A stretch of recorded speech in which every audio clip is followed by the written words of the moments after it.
الحمد للہ نحمده ونصلي على رسوله الكريم اما بعد فاعوذ باللہ من الشیطان الرجیم بسم اللہ الرحمن الرحیم۔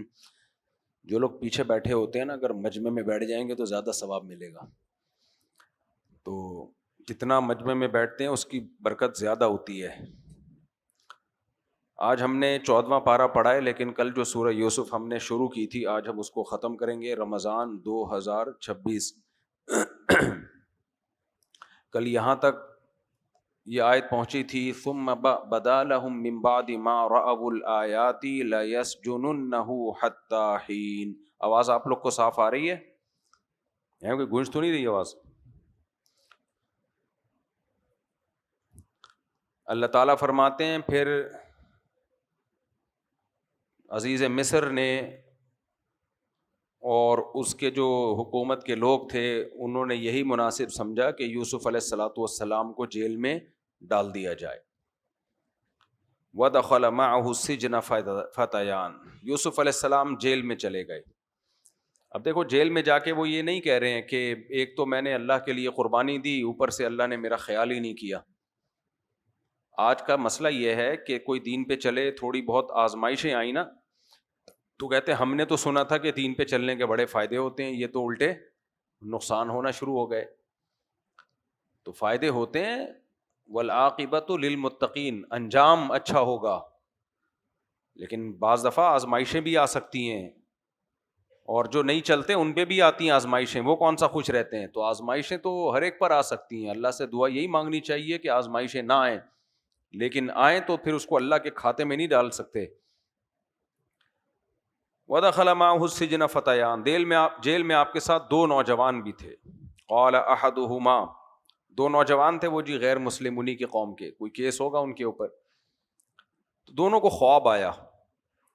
بعض دفعہ خواب آتا ہے، انسان کو یہ احساس ہوتا ہے کہ یہ جھوٹا خواب نہیں ہو سکتا، ہر خواب سچا نہیں ہوتا، خوب سمجھ لیں۔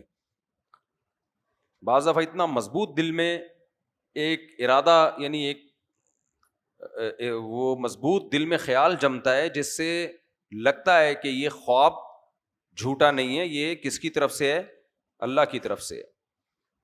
تو وَدَخَلَ مَعَهُ السِّجْنَ فَتَيَانِ، دو نوجوان آئے، ان کو خواب آیا۔ ایک نے کہا انی ارانی اعصر خمرا، میں نے خواب میں دیکھا ہے کہ میں شراب نچوڑ رہا ہوں، یعنی انگور نچوڑ رہا ہوں جس سے شراب بنتی ہے۔ وقال الآخر انی ارانی احمل فوق رأسی خبزا، دوسرے نے کہا میں نے خواب میں دیکھا ہے کہ میں نے اپنے سر پہ روٹیوں کا ٹوکرا رکھا ہوا ہے جس پہ روٹیاں ہیں، تاکل الطیر منہ، اور پرندے آ کے اس سے، ان ٹوکریوں سے روٹی کھا رہے ہیں۔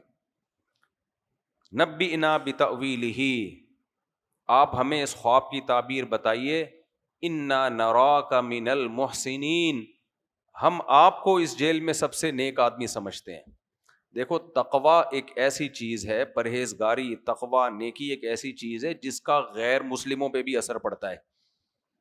ہندوستان میں نا ہمارے بڑے بتاتے ہیں کہ ہندو بھی آیا کرتے تھے بزرگوں سے دعائیں کرانے۔ جب انسان نیک ہوتا ہے، پرہیزگار ہوتا ہے، اس کا ایک روب ہوتا ہے۔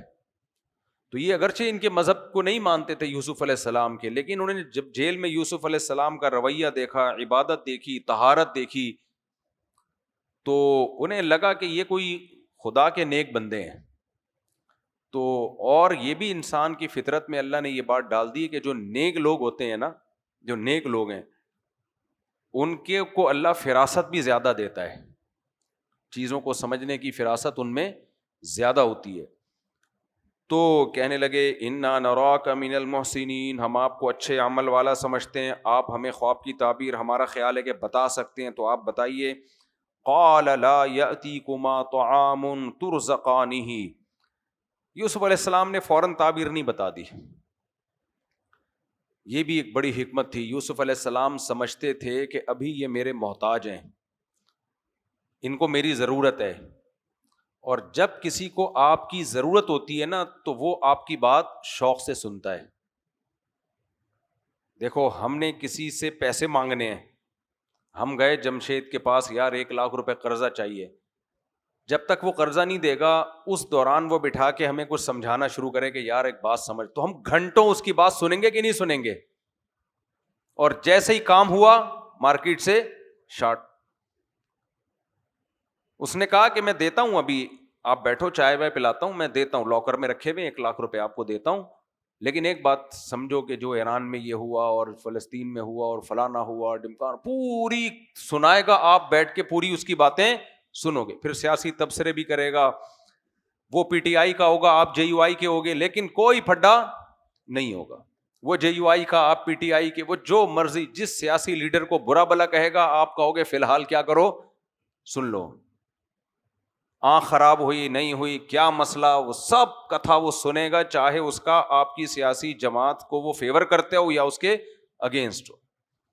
مفتی طارق مسعود کی 4 شادیوں سے اس کو نفرت ہو, پھر بھی وہ اس وقت 4 شادیوں پہ بیان سن لے گا, اور محبت ہو تو اس وقت وہ اس کے خلاف بھی سن لے گا. یہ ہوتا ہے کہ نہیں ہوتا, کہ یار ابھی ضرورت ہے تو ابھی جو یہ کہے گا میں اس کی بات کمپلیٹلی سنوں گا. یوسف علیہ السلام کو دیکھو اللہ نے حکمت دی ہے, جو آج ہم دینداروں میں, جو دیندار کہلاتے ہیں, ہم ہے نہیں ہے تو اللہ ہی جانتا ہے, وہ حکمت ہے نہیں ہم میں. کتنے عرصے یوسف علیہ السلام ان کے ساتھ رہے, لیکن ان کو جیل میں دعوت نہیں دی یوسف علیہ السلام نے, دین کی دعوت. کیوں؟ بے موقع دعوت دینا یہ دعوت کو پھینکنے والی بات ہے. بلا وجہ پکڑ کے لوگوں کو سمجھانا شروع کر دینا, بھائی ادھر ادھر ادھر تو اسلام قبول کر لے, تو بت پرستی کرتا ہے چھوڑ دے. اس سے غیر مسلم میں کیا ہوگی؟ نفرت. تھوڑی سی اس میں طلب پیدا کرو کسی طریقے سے. میرے ساتھ کوئی غیر مسلم کبھی دوستی یاری کے لیے آئے نا, جیسے ایئرپورٹ پہ بیٹھے ہوتے ہیں, ارے مفتی صاحب بڑے مشہور آدمی, گپ شپ, ہاں, میں کبھی دعوت نہیں دیتا اسلام کی, اس لیے کہ اس بات کا امکان ہوتا ہے وہ کیا یار میں اس لیے تھوڑی آیا تھا کہ تم مجھے اپنے مذہب کی دعوت دو, میں تو دوستی لگانے آیا تھا. تو بے تکلف ہونے دو اس کو. بہت زیادہ ہوا کوئی بیان کا لنک بھیج دیا اس کو, ایسے منہ پہ کسی کو کہنا تم یہ کر لو تم وہ کر لو. بعض لوگوں کو میں نے دیکھا ہے کہ وہ جا کے ہر ایک کو دعوت دے رہے ہو, دعوت دینی ہے لیکن اس کے لیے موقع تلاش کرنا ہے, بات کو پھینکنا نہیں ہے. ہمارے والد صاحب تبلیغی جماعت میں تھے, امیر تھے ہمارے محلے کے, وہ یہ نصیحت کرتے تھے, بڑوں سے ہی سنی تھی انہوں نے, کہ کبھی ایسے داعی مت بنو کہ لوگ تمہیں دیکھ کے بھاگنا شروع ہو جائیں. بعض دفعہ لوگ کہتے ہیں کہ یار آ رہا ہے تو ادھر سے راستہ بدلو, ٹن مارو. سمجھ میں آ رہی ہے بات؟ یہ ناکام داعی ہوتا ہے. آپ کہہ سکتے ہو نوح علیہ السلام کو بھی دیکھ کے بھی تو لوگ کانوں میں انگلیاں ڈالتے تھے, تو میں اس کی وضاحت کئی بیانات میں کر چکا ہوں کہ ان کو تو حکم تھا کہ ہر قیمت میں پیغام پہنچانا ہے, کیونکہ اللہ نے قوم کو تباہ کرنے کا ارادہ کر لیا تھا, تو اللہ حجت عام کرتا ہے پہلے. ان کو تو حکم تھا, تو اپنے آپ کو ہمیں پیغمبروں پہ قیاس نہیں کرنا چاہیے. پیغمبروں کو حکم تھا بہر صورت, یہ مانے نہ مانے آپ نے دعوت کو پہنچانا ہے.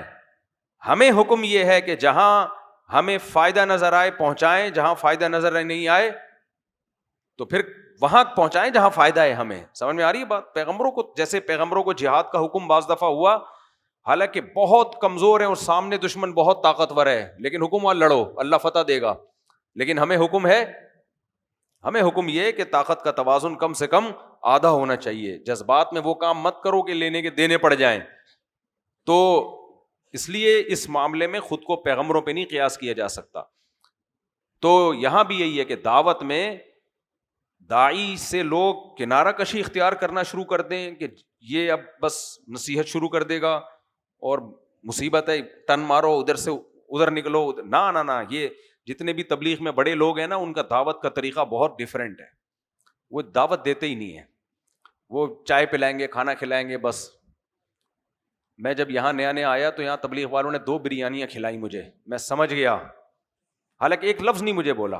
ان کا طریقہ یہ ہے کہ علماء کو کیا سمجھائیں ہم یار, بس انہیں 2 بریانیاں کھلا کے پیغام دے دیا کہ کبھی ہمارے ساتھ بیٹھ بھی جایا کرو. ٹھیک ہے, بولا نہیں. تو اسی طرح یاد رکھو, گھر میں ہر وقت نصیحت, یہ بھی ٹھیک نہیں ہے. ہر وقت بعض باپ ایسے ہوتے ہیں بچوں کو ہر وقت نصیحت بیٹھا کے یہ کرا کیا کرو, یہ نہیں. بچے ضد ہونے لگتے ہیں کہ یار کیا مسئلہ ہے یار. تو بہت ٹیکنیکل طریقے سے چلنا پڑتا ہے اس زمانے میں. ان کے دل میں محبت پیدا کرو, عبادت کی, نماز کی, روزے کی, ماحول بنانے کی کوشش کرو. تو ورنہ کیا ہوگا, میں نے دیکھا ہے دیندار گھروں میں وہ مخالفت میں آ جاتے ہیں, ضد پہ آ جاتے ہیں. اور پھر ہاتھ سے ہمیشہ کے لیے نکل جاتے ہیں.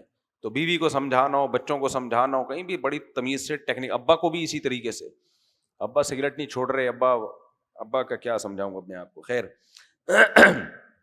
تو یوسف علیہ السلام نے نا اتنے عرصے ان کو دعوت نہیں دی, لیکن ایسا نہیں ہے کہ دعوت سے غافل ہیں. ایک ہوتا ہے دعوت چھوڑ دینا سستی کی وجہ سے, فکر ہی نہیں ہے لوگوں کو تبلیغ کی. یہ نہیں ہونا چاہیے, فکر ہونی چاہیے, دعائیں ہونی چاہیے, اولاد کی تربیت کی فکر ہو. جس ماں باپ کو اپنی یا ماں کو اپنی اولاد کی تربیت کی فکر نہیں ہے وہ تو خود جہنمی ہے, کیونکہ سب سے پہلے قرآن نے حکم دیا کس کی فکر کرو, اپنے گھر کی, ان کو دیندار بناؤ. فکر ہونی چاہیے, دعائیں کرے اس کے لیے, لیکن دیکھے کہ کیسے لے کے چلنا ہے, تمیز سے لے کے چلنا ہے. تو یوسف علیہ السلام کو فکر بہت تھی, لیکن بے موقع دعوت انہوں نے نہیں دی. اب ان کی ایک ضرورت ہے, وہ آئے ہیں خواب کی تعبیر بتا دیں. اب یوسف علیہ السلام نے دیکھا جب تک میں تعبیر نہیں بتاؤں گا یہ میرے محتاج ہیں, میں جو ان کو کہوں گا یہ غور سے سنیں گے. یہ موقع دعوت کا اگر میں نے چھوڑ دیا تو پھر اللہ مجھ سے قیامت کے دن سوال کرے گا. تو اب بھی کیا ایک دم سے دعوت نہیں دی, پہلے اپنے برحق ہونے کی دلیل دی کہ میں پیغمبر ہوں, اور ایک معجزہ دکھایا. اور معجزہ یہ, لا یاتیکما طعام ترزقانہ, دیکھو ابھی جیل میں تمہارے لیے کھانا آئے گا جو ہم سب مل کے کھائیں گے, تم بھی کھاؤ گے. تو الا نبأتکما بتأویلہ قبل ان یاتیکما, میں تمہیں پہلے بتا دوں گا کھانا کیا آ رہا ہے. حالانکہ باہر کوئی رابطہ نہیں ہے, کوئی جیلر سے ہم نہیں ملے. یہ معجزہ ہوگا میرا, اور یہ مجھے کس نے بتایا ہے, اللہ نے. اس کا مطلب میرا اللہ سے تعلق قوی ہے. یہ ایک معجزہ دکھایا انہوں نے. اب وہ جب معجزہ سچ نکلا, فرعون نے تو فوراً کہہ دیا تھا نا موسیٰ علیہ السلام کی لاٹھی کو دیکھ کے جادو ہے, کیونکہ فرعون محتاج نہیں تھا موسیٰ علیہ السلام کا. انہوں نے جب یہ معجزہ دیکھا تو فوراً یہ نہیں کہا کہ یہ جادو ہے, بھائی یہ تو بڑی بات ہے بھائی, یہ آپ نے کیسے بتا دیا. اب دو نمبر جو ہوتا ہے نا, وہ اگر ایسی کوئی چیز دکھا دے, 2 نمبر آدمی تو شعبدے دکھاتے ہیں, نظر کے دھوکے ہوتے ہیں, وہ معجزہ نہیں ہوتا. نظر کے دھوکے میں اور معجزے میں زمین اور آسمان کا فرق ہے. رومال سے کبوتر نکالتے ہیں نا یہ میجک شو میں, یہ معجزہ تھوڑی ہے, کرامت تھوڑی ہے, یہ کیا ہے, یہ نظر کا دھوکا ہے, مسمرزم ہے. موسیٰ علیہ السلام کے مقابلے میں جادوگروں نے لاٹھی کو سانپ بنایا. قرآن کہتا ہے سانپ بنی نہیں تھی, یخیل الیہ, لوگوں کو لگ رہا تھا کہ سانپ ہے, حقیقت میں سانپ نہیں تھی. ہم بچپن میں نا جب کسی کو ہم نے آنکھوں میں دھول جھونکنی ہوتی تھی, بچوں کے بڑی شرارتیں ہوا کرتی تھی پہلے زمانے میں, بڑے مزے کے کھیل ہوتے تھے, تب سب ٹک ٹاک اور موبائل پہ بیٹھے رہتے ہیں سالے. خیر تو ہم لوگ یہ کرتے تھے, انتر منتر کلی کلنتر ہو جا منتر چھو, یہ ہمارا کھیل تھا. یہ یاد ہے آپ لوگوں نے کبھی سنا ہے؟ کسی کی آنکھوں میں دھول جھونکنی ہوتی نا کہ وہاں سے بھاگنا ہے, جیسے چھپن چھپائی کھیل رہے ہیں, کو پکڑے. چھپن چھپائی بھی یاد ہے آپ لوگ کو؟ وہ آتا تھا بندہ لڑکا پکڑنے کے لیے, ہم کرتے تھے انتر منتر کلی کلنتر ہو جا منتر چھو, ایسا کرتے تھے اس کی آنکھ میں تاکہ اس کو نظر ہی نہ آئے, وہ پھر بھی پکڑ لیتا تھا. خیر تو نظر کا دھوکا الگ چیز ہے اور حقیقت الگ چیز ہے. موسیٰ علیہ السلام نے جب معجزہ دکھایا تو فرعون نے کیا کہا, جادو ہے. کیوں, ضرورت ہی نہیں تھی فرعون کو. لیکن یہاں ان کو کیا تھی, یعنی فرعون موسیٰ علیہ السلام کا اس وقت محتاج تھوڑی تھا. یہاں ان جیل کے قیدیوں کی ضرورت اٹکی ہوئی تھی, کس کے ساتھ, یوسف علیہ السلام کے ساتھ. تو اس لیے یوسف علیہ السلام نے کہا کہ میں تمہیں یہ معجزہ دکھاتا ہوں, دیکھو میں نے تمہیں پہلے بتا دیا کہ کیا کھانا آ رہا ہے. تو اب انہوں نے کہا, یہ حیران ہوئے ہوں گے. تو اب میں بتا رہا ہوں کہ جو 2 نمبر لوگ ہوتے ہیں, جو شعبدے کرتے ہیں, وہ ایسے موقع پہ کیا کہتے ہیں کہ میں نے تمہیں بتا دیا نا. یہ جو عامل ہوتے ہیں نا, یہ بتاتے ہیں گھڑی کیسی ہو باندھی ہوئی ہے تم نے, یہ سب پہلے سے کسی کو بتایا ہوا ہوتا ہے انہوں نے بندہ, کہ دیکھ کے آنا کون سی گھڑی پہنی ہوئی ہے, جیب میں بٹوا کون سا ہے, وہاں یہ سب پڑھ کے الو بنا رہے ہوتے ہیں. تو ایسے موقع پہ عامل کیا کہتے ہیں, میں نے بتا دیا نا کہ تم نے ابھی کیلا کھایا ہے بھائی. تو آپ کہوں گے ہاں سر میں نے کیلا کھایا ہے. یہی تو علوم ہے, یہی تو کیا ہے, علوم, یہی علوم ہے. اسی کو کیا کہتے ہیں, علوم. علم نہیں ہے, علوم ہے. صحیح ہے نا, علم تو یہ مولویوں کے پاس اور سائنسدانوں کے پاس ہوتا ہے, ہمارے پاس کیا ہے, علوم. پھر اس کے بعد وہ الو بنانا شروع کرتا ہے کہ تمہارے اوپر اتنے حمزات، اتنی چڑیلیں، اتنے موکل، تمہاری جٹھانی نے جادو، تمہاری ساس نے جادو، تمہاری سوکن نے جادو، تمہارے پورے خاندان نے جادو، تم پہ بھی جادو، اس کے بھی جادو، اس پہ بھی چڑیل، اس پہ بھی جن، اس پہ بھی میں ہی اکیلا دنیا بچا ہوا ہوں جس پہ کچھ بھی نہیں ہے، باقی سب چڑیل، بھوت، جن، اور 10 لاکھ جنات اور 3 کروڑ جنات اور فلانے. کاش میرے سامنے یہ بکواس کر کے دیکھے یار، ابھی دل چاہ رہا ہے چماٹ مار دوں. کوئی شکر ہے تم قریب نہیں بیٹھے ہوئے، جو ہوتا نا چماٹ کھا لیتا وہ بے غیرت کہیں کے یار. تو جب معجزے میں یہی فرق ہوتا ہے کہ پیغمبر جب معجزہ دکھاتے ہیں تو اپنی نفی کرتے ہیں کہ میں نہیں، یہ کون ہے؟ اللہ، اس کا پیغام تم تک پہنچا رہا ہوں، اس کی عبادت کرو، میری نہیں، میں عالم الغیب نہیں ہوں. وہ اپنی شخصیت کی نفی کر کے لوگوں کو کس طرف لے کر آتے ہیں؟ اللہ کی طرف، دین کی طرف. تو اب جب انہوں نے دیکھا یہ آپ نے کیسے بتا دیا بھائی یہ کھانے کا، نہ آپ کا کوئی تعلق، تو انہوں نے فرمایا ذالکما علمنی ربی، یہ میرے رب نے مجھے بتایا. کیوں؟ ایک کام ہمارے اندر ہے، تم بھی اپنے اندر پیدا کر لو، اللہ کی برکتیں تمہارے ساتھ بھی ہوں گی. وہ کام کیا ہے؟ انی ترکت ملت قوم، ہم ایسی قوم کو نہیں مانتے، لا یؤمنون باللہ، جو اللہ پر ایمان نہیں رکھتے. دیکھو قومیں ہوتی ہیں، پٹھان، پنجابی، سرائکی، اردو، پشتو. پیغمبر ان قوموں پہ بلیو نہیں کرتے. پیغمبر کہہ رہے ہیں 2 قومیں ہیں، ایک اللہ کو ماننے والی اور ایک اللہ کو نہ ماننے والی. ہم اس قوم کو نہیں مانتے جو اللہ کو نہیں مانتی، ہم اس قوم کو مانتے ہیں جو اللہ کو مانتی ہے. تو ہمارا کرائٹیریا بھی کیا ہونا چاہیے قوموں میں؟ 2 قومیں ہیں، خدا کو ماننے والے اور نہ ماننے والے. ماننے والے سب ایک جیسے، نہ ماننے والے سب ایک جیسے. تو یہ پٹھان، پنجابی اور مہاجر سرائکی نعرے چھوڑ دو، غلیظ، بدبودار، اتنے گندے نعرے ہیں نا. حدیث میں آتا ہے دعھا فانھا منتنا، یہ قوم پرستی کے نعرے چھوڑو. یہ منتنا وہ جو بکری نہیں مردار مری ہوئی ہوتی، کبھی دیکھا ہے جانور گدھا مرا ہوا ہو کچرے میں، اس کو وہ منتنا ہوتا ہے. تو آپ نے اتنے غلیظ نعرے ہیں، یہ اتنی گندی بدبو ہے ان نعروں کے اندر، گھروں کے گھر تباہ ہو جاتے ہیں، ایسا ظلم ہوتا ہے قوموں پہ. تو یہ بڑے گندے بدبودار نعرے ہیں. جب بھی کوئی اس طرح کی بات کرے نا، پٹھان، مہاجر، پنجابی، فلانا، سرائکی، ڈماکا، اللہ کے نا کیا ہے؟ بس ایک ہی ہے، ماننے والا نہیں ماننے والا. اللہ سب کو اٹھا کے جہنم میں پھینکے گا، بولے ایک ہی ساتھ جاؤ. تو ہاں اتنا تعارف کی حد تک ٹھیک ہے، کیونکہ ہر قوم کا ایک کلچر ہوتا ہے. جب آپ اپنی قوم کا بتاتے ہو تو سامنے کو پتہ چل جاتا ہے ان کے کلچر کیا ہوگا. اس حد تک اپنا تعارف کروانے میں کوئی حرج نہیں ہے، فخر کی چیز نہیں ہے یہ. تو یوسف علیہ السلام نے فرمایا دیکھو میں نے اس قوم کو نہیں مانا جو اللہ پر ایمان نہیں رکھتے. وہم بالآخرۃ ہم کافرون، اور آخرت کے بھی منکر ہیں. تو ہم آخرت کے ماننے والے لوگ ہیں، آخرت کا انکار کرنے والے لوگ نہیں ہیں. بہت سے لوگ ابھی بھی دنیا میں ایسے ہیں. ہمارے دوست صاحب بتاتے رہتے ہیں، بڈھے لوگ جمع ہوتے ہیں، باتیں کرتے ہیں. ابے میں نے تو یاد ہے بچپن میں ایک دفعہ میں تھڑے پہ کہیں گیا تو وہاں سارے بزرگ بڈھے سے لوگ بیٹھے ہوئے تھے، کہہ رہے ہیں ابے کوئی آخرت نہیں ہے، کوئی قبر نہیں ہے، مولویوں نے بنایا ہوا ہے ایسے ہی، کوئی قبر کا عذاب نہیں ہے. میں اس وقت بات بھی ہوگی میرا خیال ہے 85 86 کی. میں نے کہا ابے قبر میں ٹانگیں لٹکی ہوئی ہیں اور باتیں سنو ان کی. قبر میں ٹانگیں، اگر بلاول بھٹو صاحب اس بات کو کہتے تو کیا کیسے کہتے؟ قبر میں لانگیں ٹپکی ہوئی ہیں، قبر میں لانگیں ٹپکی ہوئی ہیں اور آخرت کی فکر نہیں ہے. اچھا، تو ذالک مما علمنی ربی وہم بالآخرۃ ہم کافرون، اور یہ آخرت کا انکار کرتے ہیں. واتبعت ملت ابراہیم واتبعت ملت آبائی.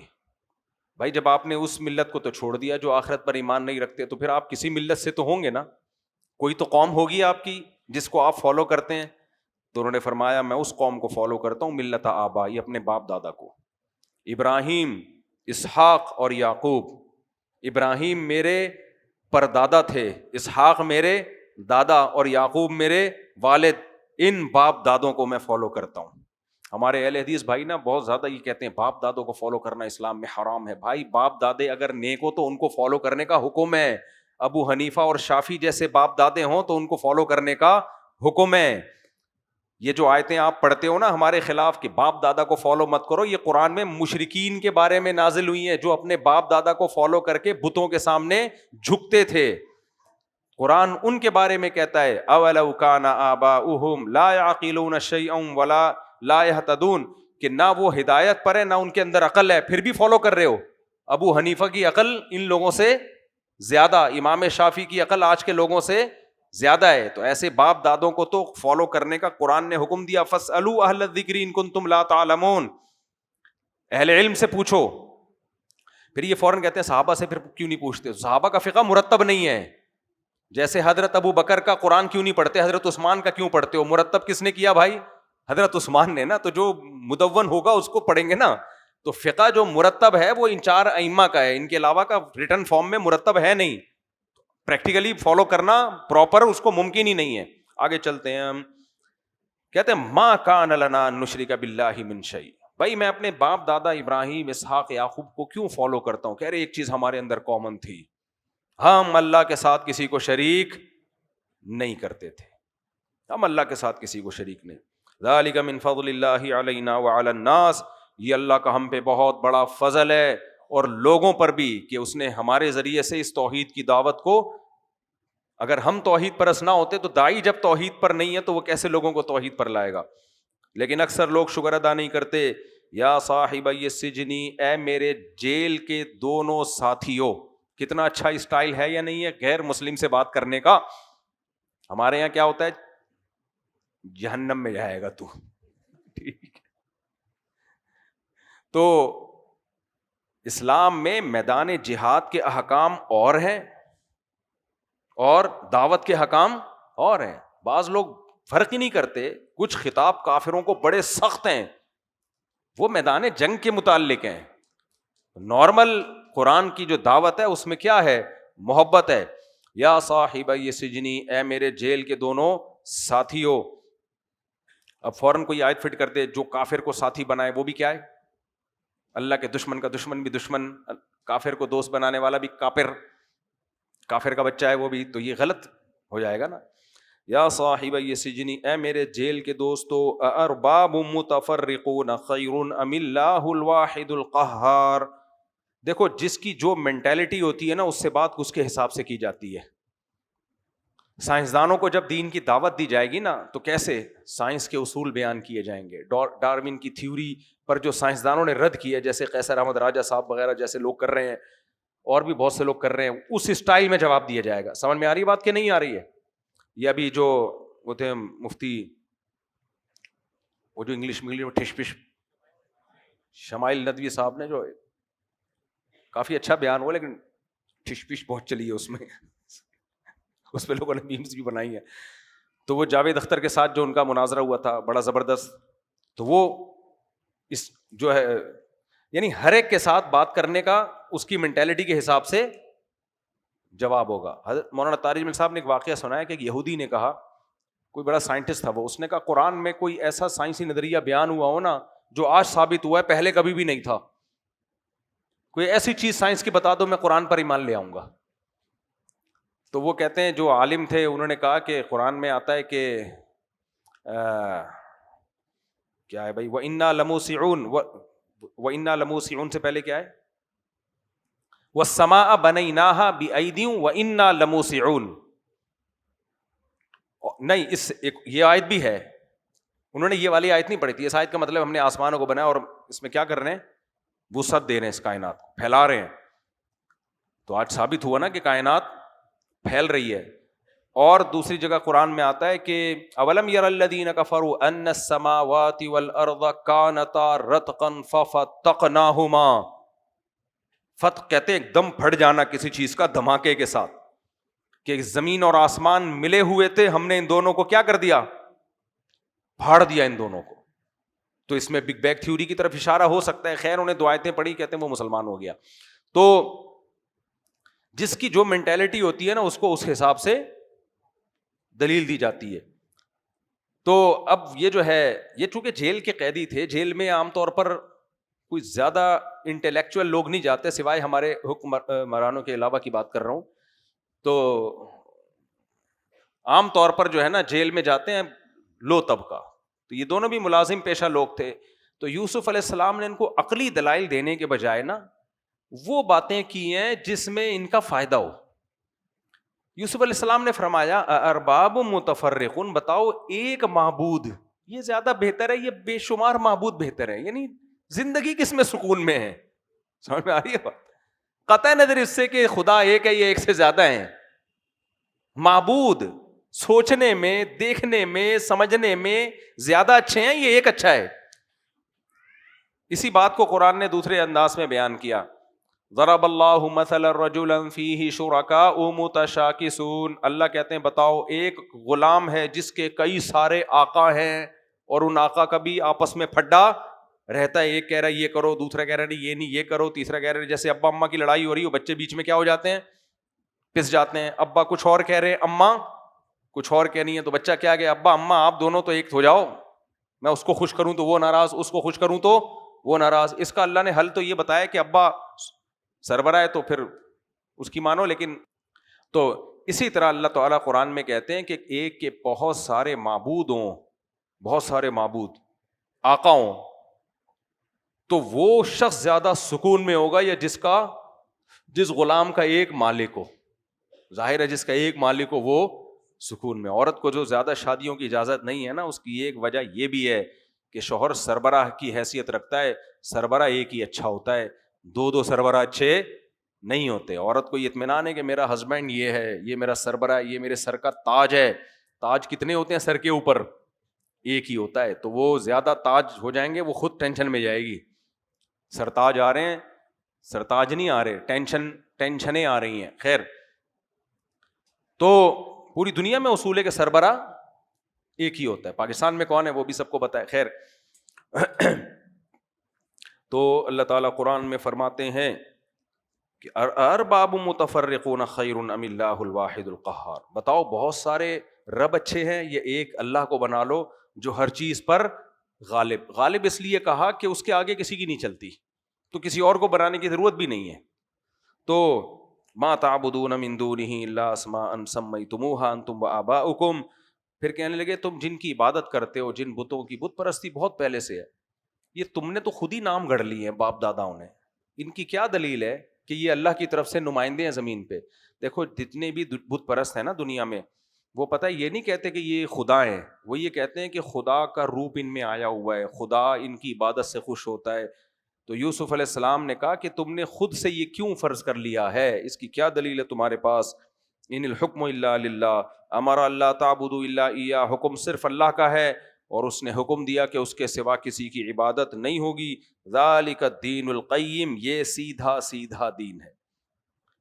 ہم جب کہتے ہیں نا کسی سے یار سیدھی بات کرو، کلیئر بات کرو، بات کو گھمانے کی کوشش مت کرو، تو مذہب بھی وہی ٹھیک ہوتا ہے جو سیدھا ہوتا ہے. آپ شرک پر مبنی جتنے مذاہب ہیں اسلام کے علاوہ آپ دیکھ لیں، سیدھی بات کسی مذہب میں نہیں ہے. ان سے پوچھو خدا کے سوا کتنے معبود ہیں، کوئی کہے گا 3 کروڑ، کوئی کہے گا 4 ہے، کوئی کہے گا 18 کروڑ. ایک تصویر آئی تھی کسی ملک کی، ایک شخص نے پتھر پہ 2 آنکھیں بنا کے، ایک ناک بنا کے پتھر پہ نا درخت کے سامنے رکھ دی کسی ولاگر نے. اس نے کہا دیکھو تماشا ہوتا کیا ہے. ایک پتھر لیا، اس پہ آنکھ، ناک اور لپس وغیرہ بنا کے درخت کے ساتھ ٹکا دی، اور اس نے کہا اب دیکھو ہوتا ہے. چھپ کے بیٹھ گیا، ویڈیو بنا رہے لوگوں کی. لوگ آئے، جھک رہے ہیں، پتہ نہیں وہ یوں کر رہے ہیں اس کے سامنے. تو اس نے کہا یہ حال مینٹیلٹی لوگوں کی کیا ہے، کچھ بھی رکھ دو جھک جاتے ہیں. تو مزار پرست بھی ایسے ہوتے ہیں. یہ صرف غیر مسلموں میں نہیں ہے، مسلمانوں میں بھی یہ والا شرک ہے. آپ ایک قبر بنائیں، گدھا دفن کریں اس کے اندر، سڑا ہوا مرا ہوا گدھا وہ دفن کریں، اور پھر اس کے اوپر ایک اچھا سا وہ اور لائٹیں وائٹیں لگا دیں اور 1-2 جھنڈے لگا دیں، تھوڑے دنوں میں آپ کا دھندا شروع. تو یہ ہوتا ہے ماشاءاللہ. تو یا صاحب یہ سجنی، ہاں جب یہ دین کی دعوت دے دی، اب ان کے پیچھے نہیں پڑے کہ اب بتاؤ اسلام قبول کر رہے ہو. سمجھ میں آ رہی ہے بات؟ یہ نہیں، بس اپنا کام کیا ہو گیا کمپلیٹ. اب پیچھے نہیں پڑو اس کے. توحید کی دعوت دے دی، آگے یہ خود ہی سوچیں گے کہ کیا کرنا ہے اور کیا نہیں کرنا. تو کہنے لگے، پھر خواب کی تعبیر بتائی، یا صاحب السجن، اے میرے جیل کے دونوں دوستو، اما احدکما فیسقی ربہ خمرا، دیکھو جس کو یہ آیا نا کہ وہ شراب نچوڑ رہا ہے، اس کی تعبیر واضح ہے، اس کو جیل سے رہائی ملے گی اور وہ اسی طرح اپنے مالک کو شراب پلایا کرے گا جیسے پہلے پلایا کرتا. یہ ملازم تھا بادشاہ کا یا کسی بادشاہ کا ہی تھا، بظاہر ایسا ہی لگتا ہے، تو کسی وجہ سے اس پہ کوئی کیس ہو گیا تھا تو وہ بری ہو جائے گا کیس میں، اور جیسے بادشاہ کو پہلے شراب پلایا کرتا تھا اسی طرح سے اب بھی پلائے گا. وَأَمَّا الْآخَرُ فَيُصْلَبُ فَتَأْكُلُ الطَّيْرُ مِنْ رَأْسِهِ، اور دوسرے کو سزا ہو جائے گی، اسے پھانسی پہ لٹکا دیا جائے گا، اس کی لاش لٹکے لٹکے خراب ہو جائے گی اور پرندے اس کے سر سے گوشت نوچ نوچ کے کھائیں گے. یہ تعبیر ہے. اور پھر کہنے لگے قُضِيَ الْأَمْرُ الَّذِي فِيهِ تَسْتَفْتِيَانِ، تم نے جس بارے میں مجھ سے فتویٰ لیا ہے، سوال پوچھا ہے، ہو گیا، وہ ہو کے رہے گا. یہ ایسا نہیں ہے کہ یہ میں نے جو تعبیر بتائی ہے یہ کہ مے بی چاہیے نا، ہو سکتا ہے ایسے ہو جائے، میرے ذہن میں یہ آتا ہے، نہ، یہ کس کا فیصلہ ہے؟ اللہ کا. حدیث میں آتا ہے کہ خواب کی تعبیر لٹکی رہتی ہے جب تک تعبیر بیان نہ کر دی جائے. کیا مطلب؟ کسی آپ نے ماہر سے تعبیر پوچھی تو اس نے تعبیر سوچ کے بتا دی، اس کے دماغ میں آئی، تو اس کا امکان ہے کہ اب ایسا ہی ہوگا. اس لیے خوابوں کی تعبیر ہر نتھو پھتو سے بھی پوچھنی نہیں چاہیے، اور خوابوں کی تعبیر اپنے حاسد اور جس کو آپ سے دشمنی ہے اس سے بھی پوچھنی نہیں چاہیے. اچھا میرے بھائی، وقال للذی ظن انہ ناج منہما، اب یوسف علیہ السلام کو یقین تھا کہ یہ رہا ہو جائے گا، تو اس کو کہا جو شراب پلائے گا نا جا کے کہ بھائی تو اب رہا ہو جائے گا، خوش ہو جا. اذکرنی عند ربک، اس سے کہا کہ اب تو جب جائے گا نا تو بادشاہ کے سامنے میرا تذکرہ کر دینا. کیونکہ بادشاہ لوگ کیا کرتے ہیں، جیل میں ڈال کے بھول جاتے ہیں، ہمیشہ سے ہوتا ہے، ہمارے یہاں بھی ہوتا ہے، جیلوں میں بندہ ڈالا تو بس گئے، بھول گئے. تاریخ پہ تاریخ چلتی رہتی ہے، دیکھا ہوگا آپ لوگوں نے کورٹ میں عدالتوں میں، یہ کہ اندر سڑ رہا ہے، اللہ بچائے بھائی جیلوں کی زندگی سے. تو یوسف علیہ السلام کو بھی خیال تھا یہ تو ڈال کے بھول ہی گئے ہیں. تو یوسف علیہ السلام نے اس سے کہا کہ تم جا کے میرا تذکرہ کرنا کہ ایک نوجوان پڑا ہوا ہے بھائی، اس کی فکر کرو، اس کو نکالو باہر. اس سے ہی بھی پتہ چلتا ہے کہ کسی سے کام لینا یہ استغنا کے خلاف نہیں ہے. سمجھ میں آ رہی ہے بات؟ استغنا کے خلاف وہ والا کام ہے جس میں اپنی ذلت ہو رہی ہو، ذلت ہو رہی ہو اپنی. ایسے کام لے لینا جس میں ذلت نہیں ہے، یا کہ آپ نے کسی کی خدمت کی، کسی پر احسان کیا، اس کے ذمہ کوئی کام لگا دینا، تو یہ شرعاً اس میں کوئی حرج نہیں ہے. صحابہ بھی کرتے تھے یہ کام. یہ جو حدیث میں آتا ہے نا صحابہ کی لاٹھی زمین پہ گر گئی، وہ بھی کسی سے نہیں کہتے تھے، خود اٹھ کے اٹھاتے تھے. وہ اس لیے کہ نبی نے ان کو نصیحت کی تھی، تو وہ نبی کی نصیحت کو انہوں نے ایسے لیا کہ بس اب کسی سے زندگی میں کام لینا ہی نہیں ہے. تو یہ ایک الگ، اس کو ایک انگلش میں ایک لفظ بھی اس کے لیے یوز ہوتا ہے، میرے ذہن میں نہیں آ رہا. ابے نہیں، یہ ایک عام روٹین سے ہٹ کر ہے. نہیں کانٹیکس نہیں ہے. ہمارے ایک دوست ہیں، نہ میں واٹس ایپ پہ میرے پاس میسج پڑے ہوئے ہیں، وہ دیکھ کے بتاؤں گا میں. خیر، یہ ایک الگ، یعنی عام روٹین سے کیا ہے، یہ مستثنا ہے. یہ ہاں ایکسیپشنل از کالڈ ایکسیپشنل، یہ ایکسیپشنل ہے. تو ابھی پروننسیشن میں تھوڑا سا ٹائم لگے گا مجھے. تو یہ ایک الگ استثناء ہے، یہ استثنائی صورت ہے کہ ان کو نبی نے حکم دیا تو انہوں نے ایز اٹ از لے لیا اس کو.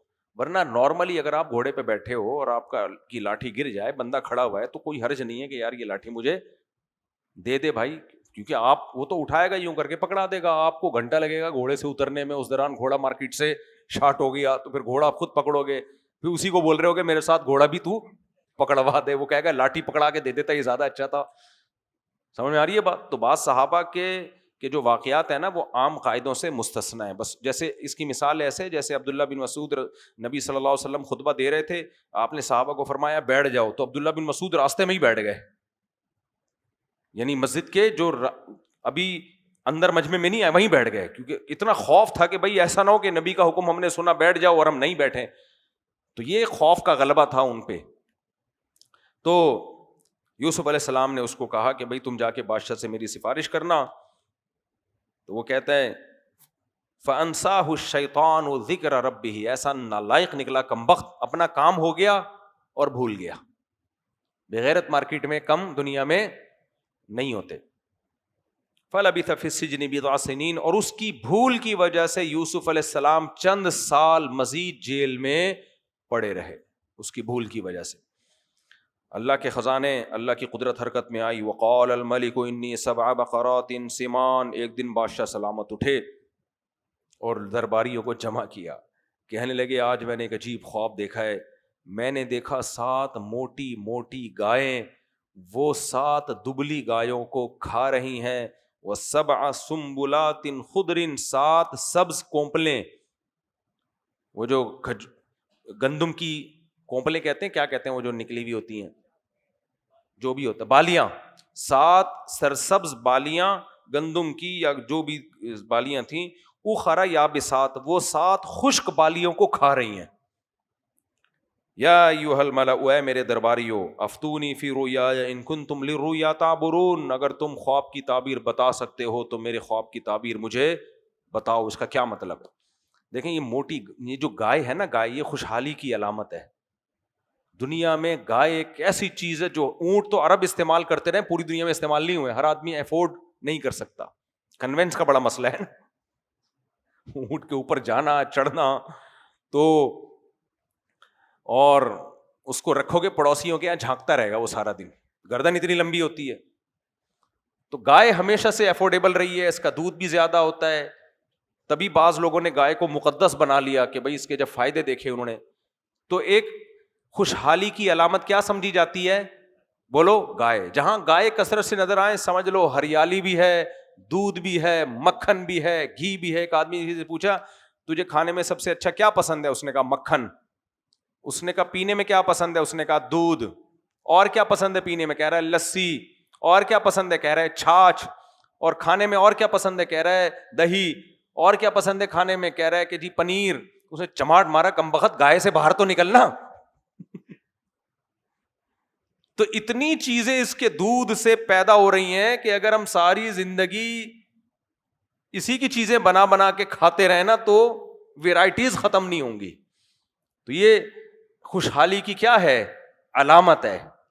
اور جب قحط پڑتا ہے تو سب سے پہلے گائے بھینسیں مرنا شروع ہوتی ہیں، کیونکہ ان کی توند بھرنا آسان نہیں ہے. ان کو بہت کھاتی ہے گائے بھی اور بھینس بھی، سارا دن کھاتی. بکری کا پیٹ چھوٹا ہوتا ہے، کھاتی وہ بھی زیادہ، لیکن گائے کا تو بہت بڑا پیٹ ہوتا ہے. تو خوشحالی کی علامت. اونٹ بھی زیادہ نہیں کھاتا، کھائے گا صحراؤں میں بھی کھا لے گا، ایک ہی دفعہ میں پیٹ بھر کے کھا لے گا، پھر ہفتوں چلتا ہے. گائے میں ایسا نہیں ہے، ڈیلی اس کو کیا کرنا ہے؟ کھانا ہے. تو یہ گائے کس کی علامت ہے؟ تبھی پنجاب میں گائے سب سے زیادہ، اور پنجاب کی گائے سب سے اونچی. تو اس سے پتہ چلتا ہے سب سے زیادہ خوشحالی کہاں پائی جاتی ہے؟ بولو نا، پنجاب میں پائی جاتی ہے. تو یہ خوشحالی کی علامت ہے. اور اسی طرح جب خوشحالی آتی ہے، خوشحالی کی دوسری علامت کیا ہے؟ اناج، غلہ. یہی ہے نا بھائی، خربوز تربوز کہیں ہوتے ہیں کہیں نہیں ہوتے وغیرہ وغیرہ. لیکن یہ جو بالیاں ہیں، گندم، مکئی، یا یہ جو گندم سب سے زیادہ کھائی جاتی ہے دنیا میں، تو یہ بالیاں اس کی علامت ہے کہ ایک ملک میں کیا ہے؟ خوشحالی. تو اس کی تعبیر یوسف علیہ السلام سمجھ گئے. یہ جو بیٹھے ہوئے تھے مسٹنڈے درباری، ان سے جب پوچھا کہ بتاؤ 7 موٹی گائے 7 دبلی گایوں کو کھا رہی ہیں، اس کا مطلب خوشحالی کیا کر رہی ہے؟ وہ خوشحالی 7 کا یہ علامت تھی 7 سال کی، یعنی 7 سال خوشحالی کے 7 گایوں سے تعبیر تھی ان کی. اور آگے جو 7 سال آئیں گے وہ قحط کے آئیں گے، وہ کھا جائیں گے سب کچھ. تو یہ اس کی تعبیر تھی جو یوسف علیہ السلام کے ذہن میں آئی. تو جب ان سے یہ تعبیر پوچھی تو وہ کہنے لگے اضغاث احلام. زغز کہتے ہیں گٹھڑی، جیسے تنکوں کی گٹھڑی ہوتی ہے نا، زغسن، بہت سارے تنکے نہیں جھاڑو کے لے کے ایک جگہ جمع کر دیے.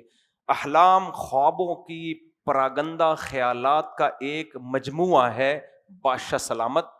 اصل میں ایکچولی آپ سارا دن مصروف رہتے ہیں جنگوں میں اور مسائل میں وغیرہ وغیرہ. تو یہ جب اس طرح سے آدمی سوتا ہے نا تو بے شمار خیالات پراگندہ وہ گٹھری بن کے کھوپڑی شریف میں حاضر ہوئے ہیں آپ کی. اب ادب احترام بھی تو کرنا تھا نا انہوں نے. مطلب یہ تھا کہ یہ کوئی اچھا ایسا خواب ہی نہیں ہے کہ اس کی کوئی تعبیر ہو. ایسے تھوڑی کہ کچھ بھی آ جائے تو اس کی مطلب اپنی جہالت کا اعتراف نہیں کر رہے. کہہ دینا چاہیے تھا کہ بادشاہ سلامت ہمیں نہیں پتا, لیکن آج کل کوئی بتاتا ہے؟ تو اس لیے یہ جو ہمارے اندر قوم کے اندر بیماری ہے نا, جس کام کا نہیں پتا اس کو بول دو کہ مجھے نہیں پتا, اس میں کوئی عیب نہیں ہے. اللہ معاف فرمائے, بچپن میں ہم ایک ڈرامہ دیکھتے تھے, پھر چھوڑ دیا تھا ہم نے ڈرامے شرامے.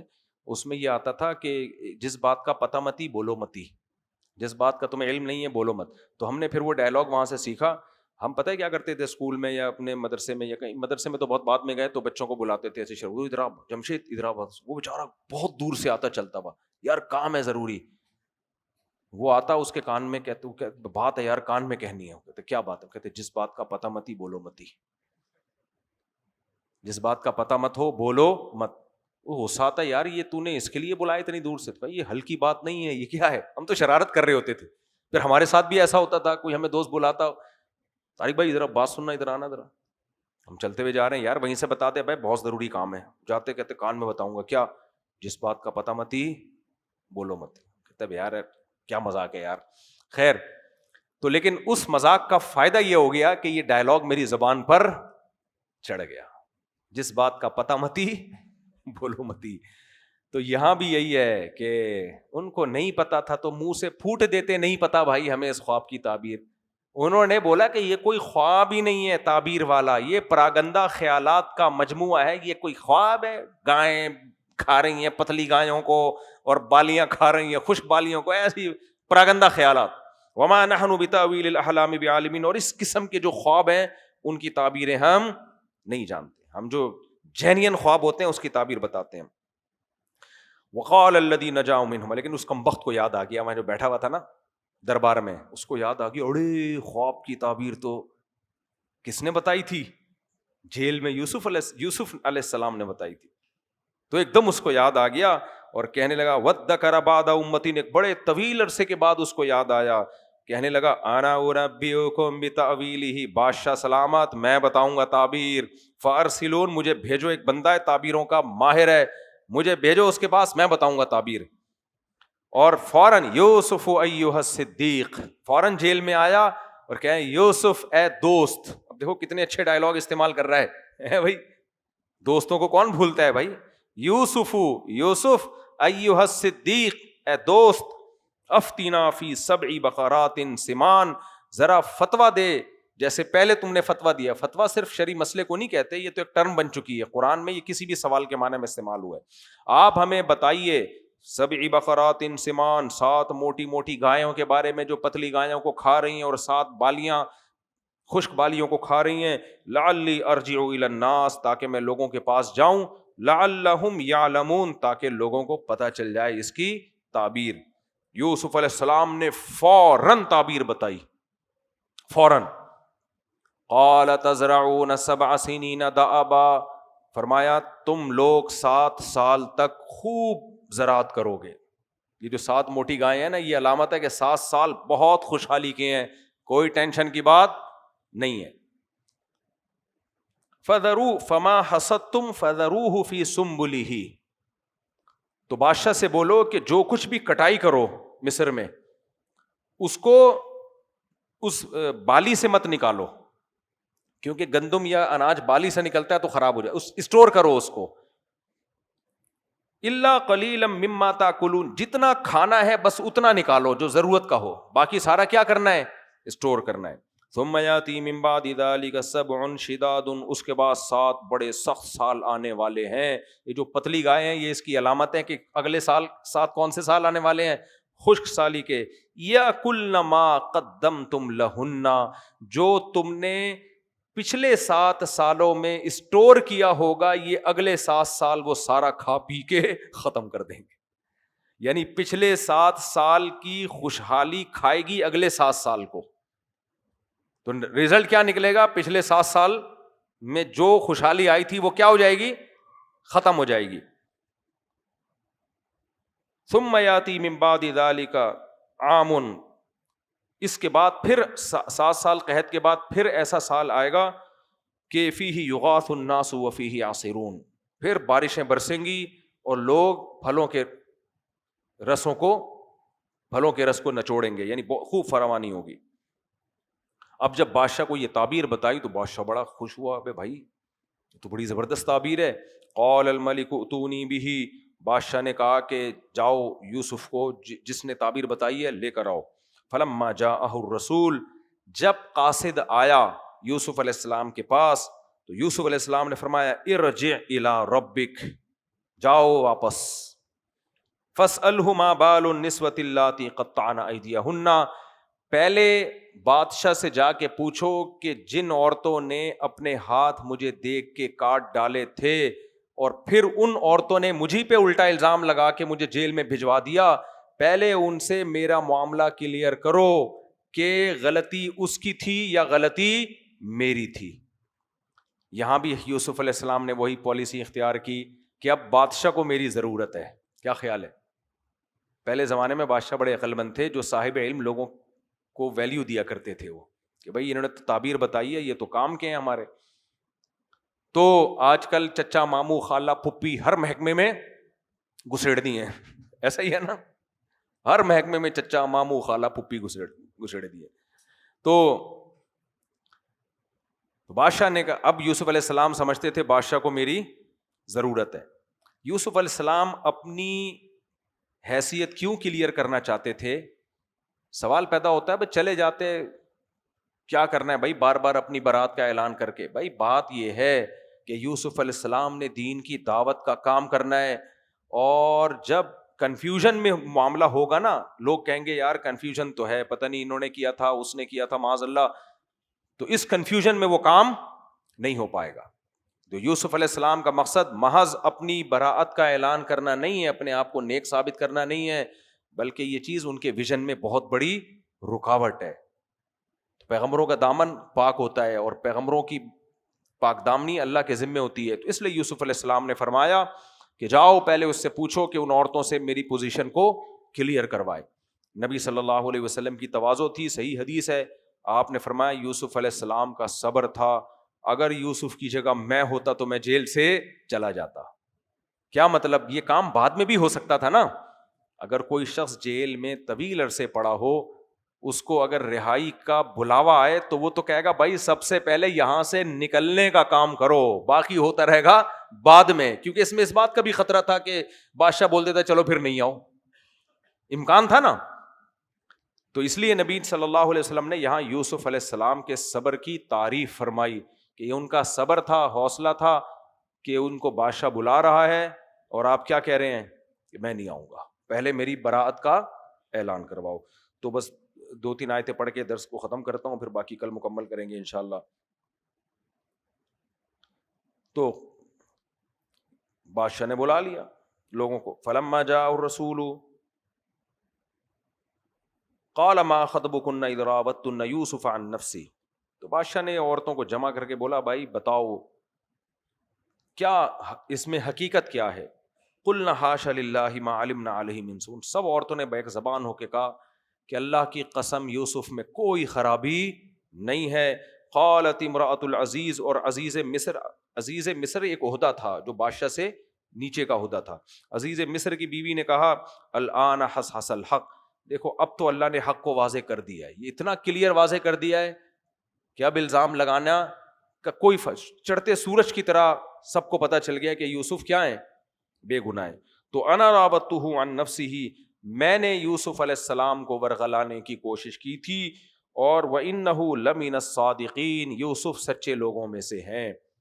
ذَلِكَ لِيَعْلَمَ أَنِّي لَمْ أَخُنْهُ بِالْغَيْبِ، یوسف علیہ السلام نے بادشاہ کے سامنے آ کے کہا کہ میں نے جیل پہ نکلنے سے پہلے اپنی براءت کا اس لیے اعلان کروایا ہے تاکہ پتہ چل جائے انی لم اخنہ بالغیب، میں نے عزیز مصر کی غیر موجودگی میں اس کے ساتھ خیانت نہیں کی ہے۔